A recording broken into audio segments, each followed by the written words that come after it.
Southern Sudan, 2008. Going was easy. Going. The big plastic container held only air. Tall for her 11 years, Nia could switch the handle from one hand to the other, swing the container by her side, or cradle it in both arms. She could even drag it behind her, bumping it against the ground and raising a tiny cloud of dust with each step. There was little weight going. There was only heat, the sun already baking the air, even though it was long before noon. It would take her half the morning if she didn't stop on the way. Heat, time, and thorns.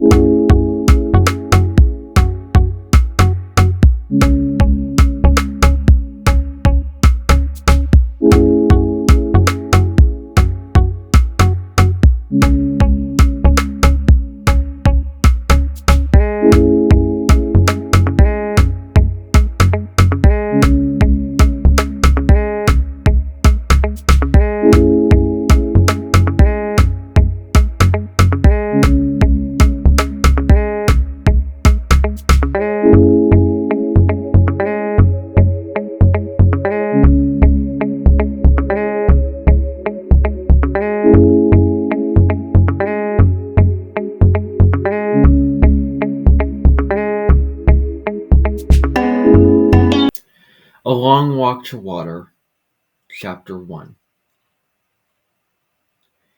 Southern Sudan, 1985. Salva sat cross-legged on the bench. He kept his head turned toward the front, hands folded, back perfectly straight. Everything about him was paying attention to the teacher, everything except his eyes and his mind. His eyes kept flicking toward the window, through which he could see the road home. Just a little while longer, a few minutes more, and he would be walking on that road. The teacher droned on with the lesson about the Arabic language. Salva spoke the language of his Dinka tribe at home, but in school he learned Arabic, the official language of the Sudanese government far away to the north. 11 years old, on his last birthday, Salva was a good student.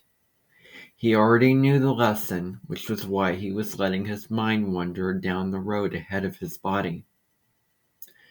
Salva was well aware of how lucky he was to be able to go to school. He could not attend the entire year because during the dry season, his family moved away from their village. But during the rainy season, he could walk to the school, which was only half an hour from his home. Salva's father was a successful man. He owned many head of cattle and worked at their village's judge, an honored, respected position. Salva had 3 brothers and 2 sisters. As each boy reached the age of about 10 years, he was sent off to school. Salva's older brothers, Arik and Ring, had gone to school before him last year. It had been Salva's turn. His own sisters, Akit and Agmath, did not go to school like the other girls in the village. They stayed home and learned from their mother how to keep house. Most of the time, Salva was glad to be able to go to school, but some days he wished he were still back at home herding cattle. He and his brothers, along with sons of his father's other wives, would walk with the herds to the water holes, where there was good grazing. Their responsibilities depended on how old they were.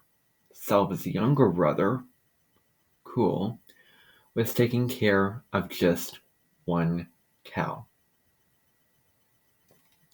Like his brothers before him, he would be in charge of more cows every year.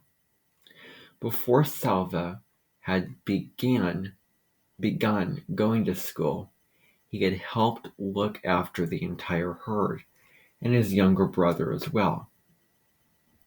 The boys had to keep an eye on the cows, but the cows did not really need much care. That left plenty of time to play. Salva and the other boys made cows out of clay. The more cows you made, the richer you were, but they had to be fine, healthy animals. It took time to make a lump of clay look like a good cow. The boys would challenge each other to see who could make the most and best cows.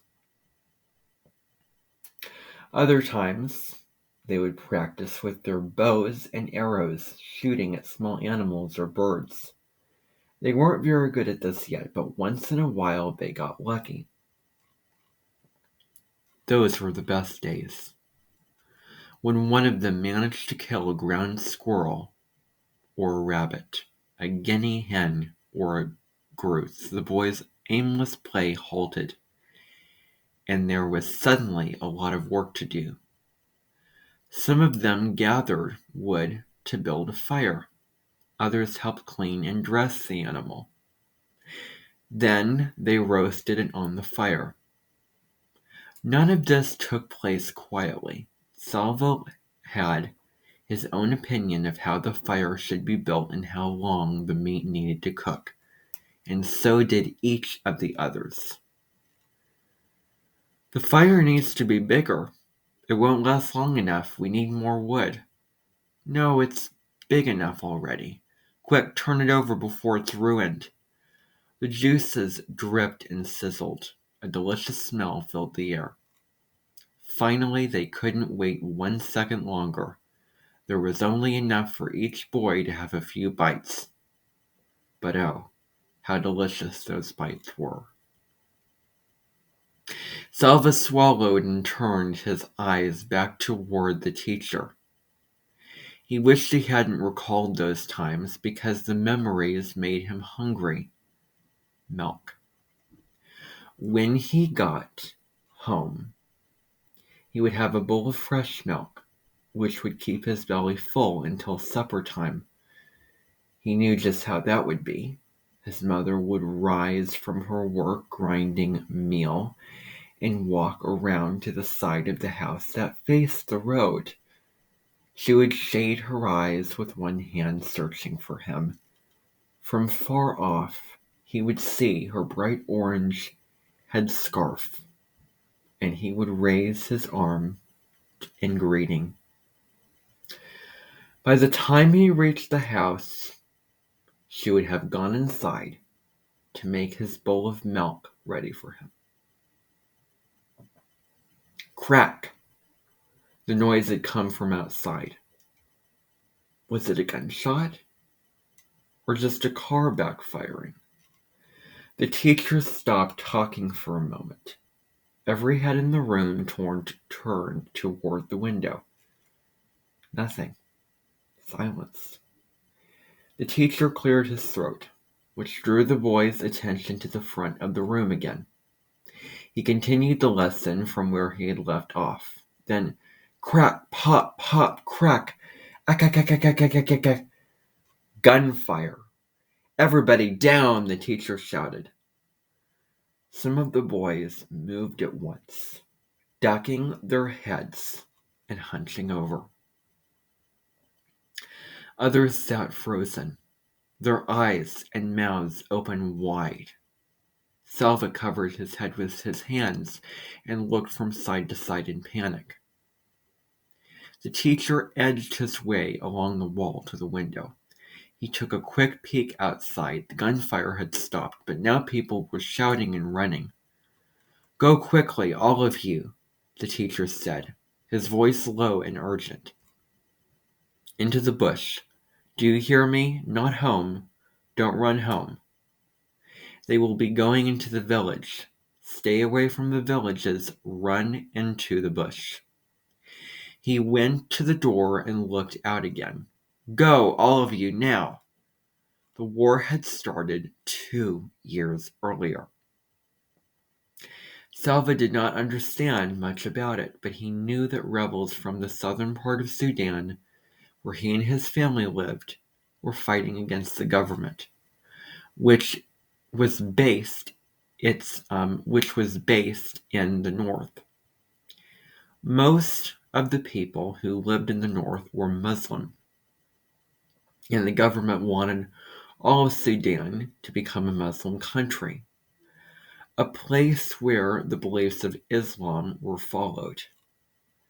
But the people in the south were of different religions and did not want to be forced to practice Islam. They began fighting for independence from the north. The fighting was scattered all around southern Sudan, and now the war had come to where Salva lived. The boys scrambled to their feet. Some of them were crying. The teacher began hurrying the students out the door. Salva was near the end of the line. He felt his heart beating so hard that its pulse pounded in his throat and ears. He wanted to shout, I need to go home, I must go home, but the words were blocked by a wild thumping in his throat. When he got to the door, he looked out. Everyone was running. Men, children, women carrying babies. The air was full of dust that had been kicked up by all those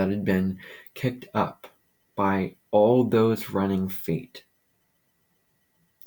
The air was full of dust that had been kicked up by all those running feet. Some of the men were shouting and waving guns. Salva saw all this with one glance. Then he was running too, running as hard as he could into the bush, away from home.